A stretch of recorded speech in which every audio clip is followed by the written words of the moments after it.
Here we go for the first drive in the Mini with synthetic fuel. Rob, are you excited? I am, yeah. It feels like it's been a long time coming, right? So Rob's been looking forward to this for ages.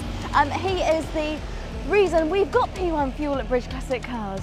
So let's hope it works. Let's go for it.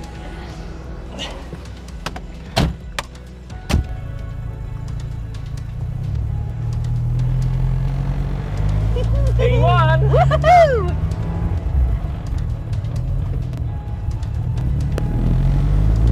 There we go. Well, it sounds like fuel. It does, yeah. And it started first time.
Yeah, felt just the same as traditional fuel.